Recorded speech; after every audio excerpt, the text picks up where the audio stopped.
Welcome to my presentation titled Academic Accommodation for Students with Disabilities. My name is Tom Hirsbrunner. I am the ADEA 504 coordinator at UH West Oahu. I'm also the Faculty Senate Chair, an instructor in administrative law, and the Vice Chair of our Behavior Intervention team. We'll start by looking at the two important federal laws that control in the area of disability services in higher education. These are the Rehabilitation Act of 1973, Section 504, and the Americans with Disabilities Act, also known as the ADEA. The U.S. Department of Education and Department of Justice jointly enforce these laws for colleges and universities through their civil rights divisions. Prior to the Rehabilitation Act of 1973, people with disabilities were often excluded and segregated, much like people are excluded and segregated based on race. The Act says that no otherwise qualified individual with a disability in the United States shall be solely by reason of his or her disability be excluded from the participation in, be denied the benefits of, or be subjected to discrimination under any program or activity receiving federal financial assistance. Note the important limitation at the end of the statement, program or activity receiving federal financial assistance. However, after the Rehabilitation Act was passed, there was a long delay between 1973 and 1977 when no implementing regulations were adopted. Therefore, the law could not really be enforced. However, the disability rights community was excited when President Carter was elected in 1976. There was optimism that something would finally be done and the law would be implemented. However, after the inauguration, the Carter administration announced they would like to study the issue further. This caused massive protests and sit-ins by the disability community and their supporters, as seen in these photographs. One sit-in at the federal building in San Francisco lasted 28 days until the regulations were signed and finally implemented. But again, the limitation was to programs and services that receive federal financial assistance. So this did not cover everyone. In July of 1990, the Americans with Disabilities Act was signed into law by President Bush. You see here a photograph of President Bush at his signing ceremony. Statement on the White House website. On that day, America became the first country to adopt a comprehensive civil rights declaration for people with disabilities. The ADA was a landmark moment in history designed to provide universal accessibility in the areas of employment, public service, public accommodation, and telecommunications. The ADA did not just apply to programs or services receiving federal financial assistance. They applied to state programs as well as private business. The state of Hawaii and the University of Hawaii system both have laws and policies in place to protect people with disabilities from discrimination. Similar to the Rehab Act language, you see the statement at the top from the Hawaii Revised Statutes that says no otherwise qualified individual in the state shall solely by reason of his or her disability be excluded from the participation in, be denied the benefits of, or be subjected to discrimination by state agencies or under any program or activity receiving state financial assistance. Below that, the larger quote is from the UH System Board of Regents policy, which includes disability as one of the characteristics against which a person cannot be discriminated, such as race, sex, gender identity, religion, color, national origin, etc.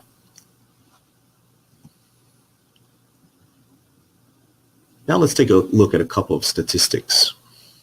55 million Americans have some form of disability.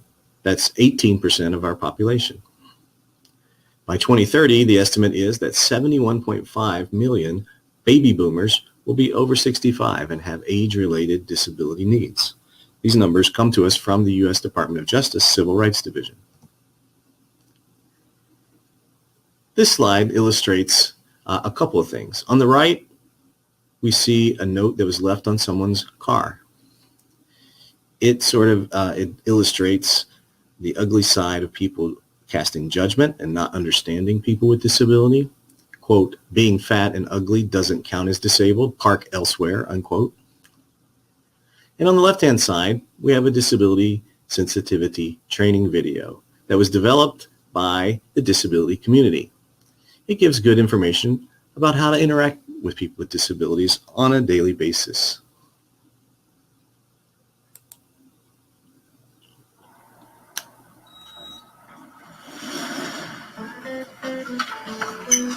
Good morning, Bob. Morning there, man. Morning, Alice! There's no need to be awkward. Poor Bob. Like so many of us, he just doesn't know how to interact with people with disabilities. It's pretty easy, really. People with disabilities are people first. We need the same things that every person needs, like respect. Good morning, everyone. Attention! Okay. Maybe we need to be more specific. The easiest way to show respect is to focus on the person, not the disability. It's okay. You'll get the hang of it. One easy way to focus on the person is to watch the person signing and not their interpreter. Or their companion. It's really cool that you'd like to help, but do us both a favor and please ask me first. What you think might be helping? I got you. Wait, Oh no, might actually not. If you'd like to offer me help, let me hold on to your elbow. Don't take mine. Hey, would you like to take mine? Sure. Assistive devices help us to live our lives. They're really important and really personal.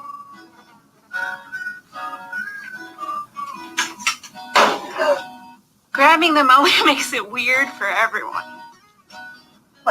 Please only touch our devices and service animals if we've given you permission. And don't take it personally if I ask you not to. Remember that my service animal helps me all the time. Neither of us would like it if we were separated. Remember, we make our own decisions. We sign documents, vote, volunteer, work, and pay taxes. We get married. So don't address me just because I have a great smile. Just because I'm blind Can I help you? does not mean I'm deaf. Just because I'm deaf doesn't mean I'm blind. And just because I use a wheelchair doesn't mean that I can't sweep you off your feet. So take a deep breath, relax. We don't bite. Unless we're really hungry. Hello there, lady. How are you? Hello. And if you're not sure what to do, just ask. Hi, would you still like to see a menu? No thanks, but can you please read it to me? Sure, definitely. Just treat us the way you would want to be treated, and we'll all be okay.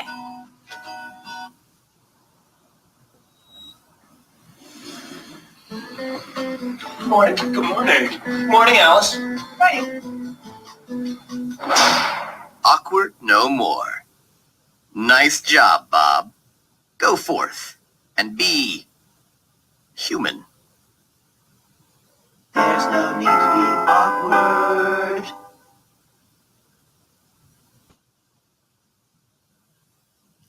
So we've talked quite a bit about disability, but what is a disability? Under the ADA regulations, the term disability means, with respect to an individual, a physical or mental impairment that substantially limits one or more major life activity of such an individual. B, a record of such an impairment, or C, being regarded as having such an impairment.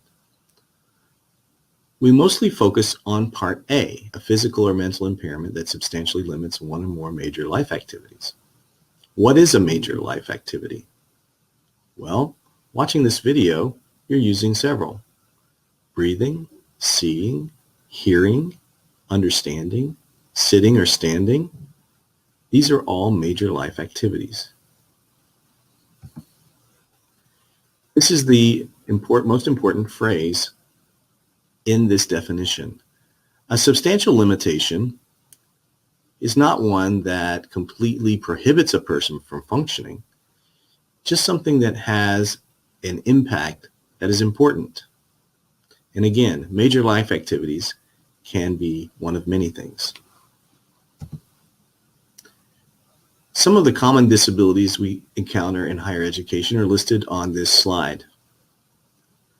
Now, disabilities aren't always categorized in these three subject headings, such as learning, psychological, or physical/sensory. For our purposes, though, this grouping works. Learning disorders such as dyslexia, which affects someone's reading, the speed of someone's reading and comprehension. We often also encounter psychological disabilities such as attention deficit disorder or attention deficit hyperactivity disorder. Post-traumatic stress disorder is common among our veterans. We also see students with anxiety or depression. We also have students with low vision and some who have reduced mobility and use a wheelchair or a walker or a cane. By and large, the most common disabilities that we encounter are those with the learning or psychological disorders. So what responsibility does a student bear? In higher education, students must disclose their disability to the Disability Service Office and request accommodation to trigger the college's obligations. Once the issue is raised, the college, usually the Disability Service Office, must engage in an interactive process to determine the student's status and needs. So, in the college setting, students have to let the college or university know that they have a disability and then they like accommodations. Then the Disability Service Office will speak to the student, review medical documentation, talk to the student about what would help them overcome the impacts of these disabilities so that we can provide accommodations to them to help them level the playing field so that they can demonstrate their knowledge of a subject matter. How do we help? We start from the premise that all of our programs and services must be made accessible to people with disabilities. We have to make sure that our course materials, buildings, classrooms, and technology are all accessible to students with disabilities. We provide reasonable and/or necessary accommodations in the classroom to remove barriers to an equal opportunity for success. The university must take steps that are necessary to communicate effectively with people with disabilities. So, when we look at our course materials, for example, documents like PDF files, many students with low vision use a screen reader to access a PDF file. The student may not be able to read it with their eyes, but they can have the computer read it to them using the screen reader. We have to make sure that these PDFs are created with accessibility in mind so that the screen reader reads the file properly so the student can understand its content. We also remove physical barriers to classroom access. All of our buildings are built with accessibility in mind, such as the height of the handle on the door, the height of the light switch, the width of the doorway. All of these things take into consideration persons with disability and their ability to access our physical spaces. We also take steps to make sure that our websites and our technology is accessible to people with disabilities. Some of the common types of accommodations that we provide to students with disabilities in higher education are listed on this slide. You see note takers, distraction-free environment for testing, additional time for testing and assignments, flexible scheduling, alternative assignments and testing, removal of architectural barriers, assistive technology such as a listening device, a screen reader, a smart pen, magnifier, audio recorder. These types of things are assistive technology. We also provide textbooks in alternative format. So if the student cannot read a physical copy of the book, or they have trouble reading a physical copy, they may get large print or Braille or some type of electronic file like a PDF textbook where the computer can read it to them. We also may provide, in rare situations, course substitution or course waivers.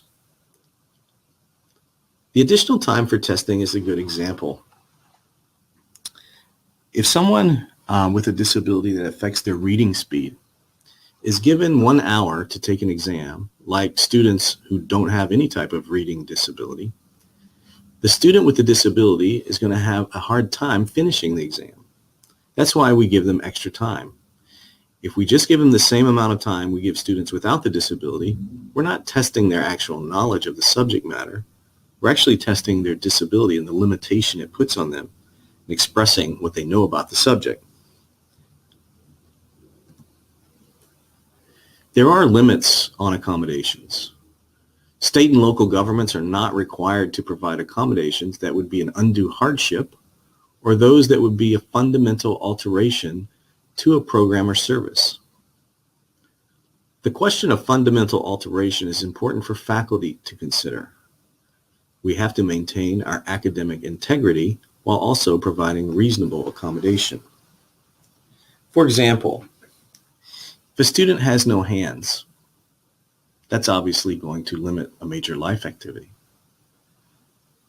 This student is enrolled in a small engine repair class, and they ask if they, as an accommodation, they can provide a written or typed explanation of how to fix the small engine rather than actually repairing the engine. Is this a fundamental alteration, or is this a reasonable accommodation? In this situation, it would depend on what the course was designed to do. Is the course designed to teach someone how to explain how to repair a small engine, or is it designed to actually teach a person to repair a small engine?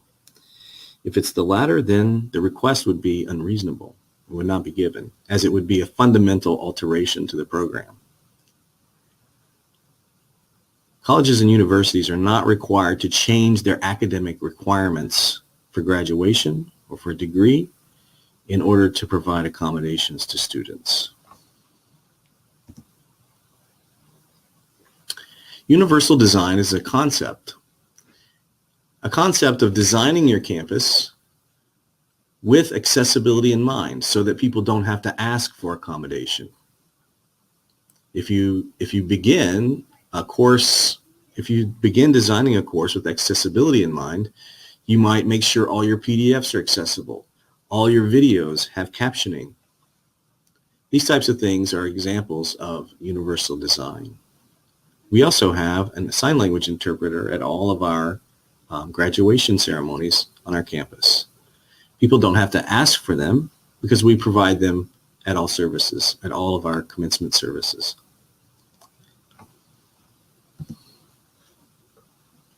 Another example of this type of design are the accessible design standards from the ADEA. These standards govern how buildings are built these days.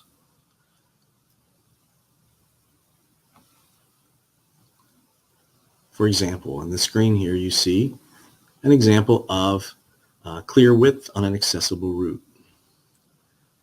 The accessible design standards also govern doorway width, turning space, height of door handles, and the force necessary to open interior doors. Here's an example in the form of a video of what a student can achieve if given the right types of accommodations with their own intelligence and their own drive to succeed. This video is about Haben Girma.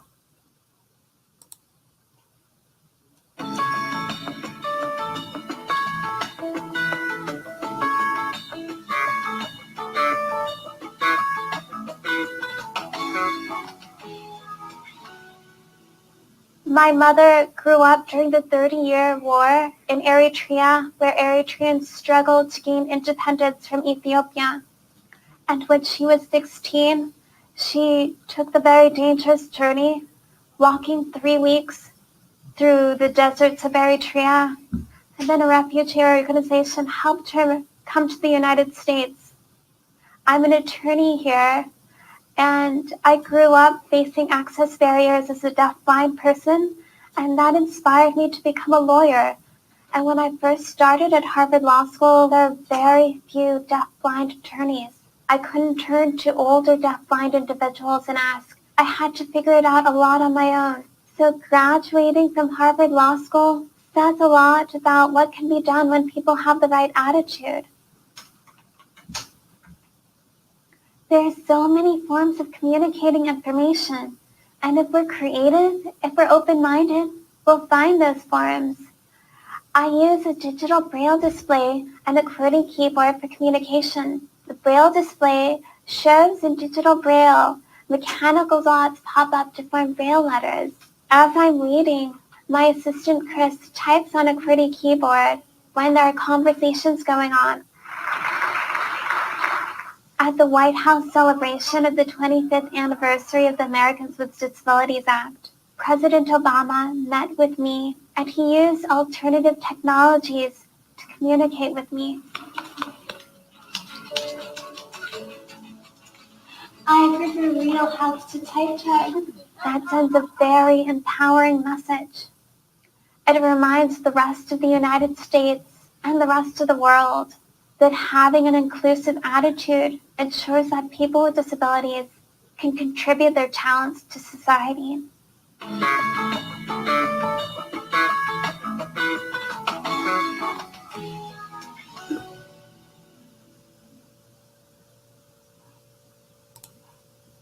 Haben Girma is both blind and deaf, and she graduated from Harvard Law School.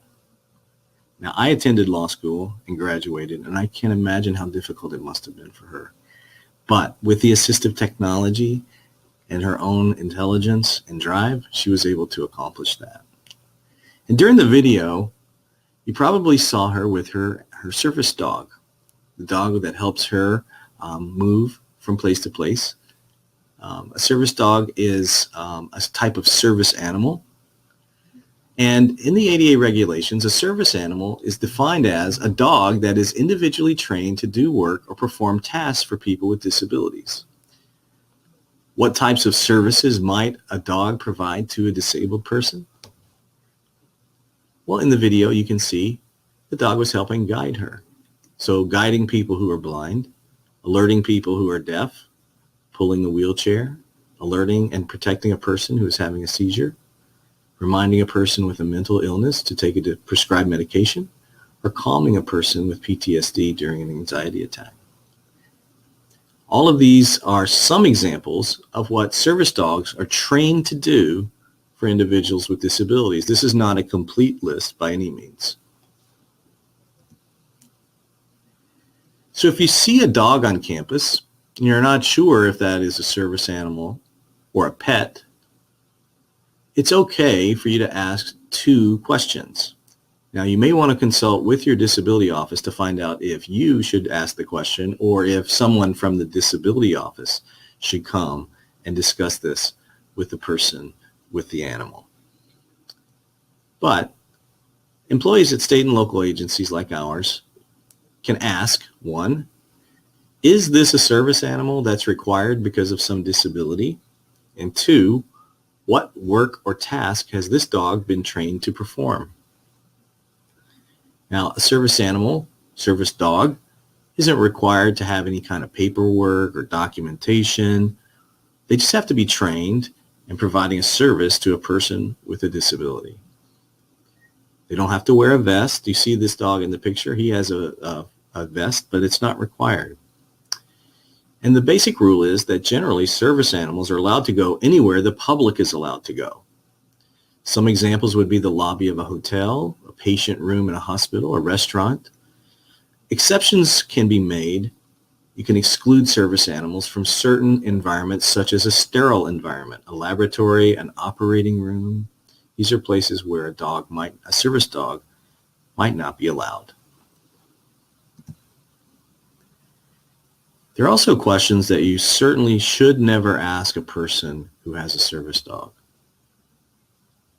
Don't ask about the person's disability. Don't ask for medical documentation of the person's disability. Don't ask to see the dog's certification or training documentation. Don't ask to see the dog demonstrate the work or task it's trained to do. And don't ask the person to remove the service dog unless it's out of control or it's not housebroken. So if the dog is being a danger, it's growling or barking or biting at people, or if it's urinating inside a building, in those situations, you could ask the person to remove the animal. So there's quite a bit of controversy lately over service animal versus emotional support animal versus a pet. Emotional support animals are also sometimes called comfort animals, but the trend is to refer to them as emotional support animals. As we said, a service animal is trained to perform a task or service for a disabled person. An emotional support animal provides comfort and support to a person with a disability, but isn't necessarily trained to do that. They provide the comfort and support by their presence. And a pet is just that, a pet, your companion. In this slide, there are two photographs of dogs. Which one do you think is most likely a service animal? The dog on the right appears to be leading a blind man through the library. The animal on the left looks like she's taking a walk with her owner.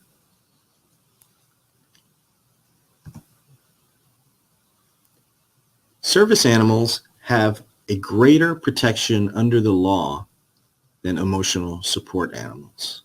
Sometimes people bring their pets and claim that they are either a service animal or an emotional support animal. But we have to understand the difference and the distinction between the two. Emotional support animals are not trained. They provide emotional support to a disabled person by their presence. It alleviates one or more of the identified symptoms of the person's disability. Service animals are not accommodations. They can go anywhere the public can go. On the other hand, emotional support animals have to be approved. They can be a reasonable accommodation in housing, in the classroom, in a work environment, but they have to be authorized by the Disability Service Office. If you have any questions about emotional support animals on campus, please contact your Disability Service Office. These photos show some type of emotional support animals. The lady in the lower right-hand corner has a turkey on an airplane, and she had paperwork to show it provided her with emotional support. This is a developing area of the law.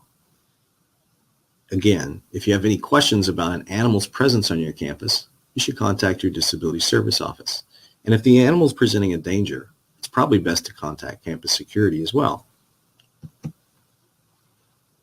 I'd be happy to answer any questions, but this is a video. Thank you for paying attention. I appreciate your time. Good day.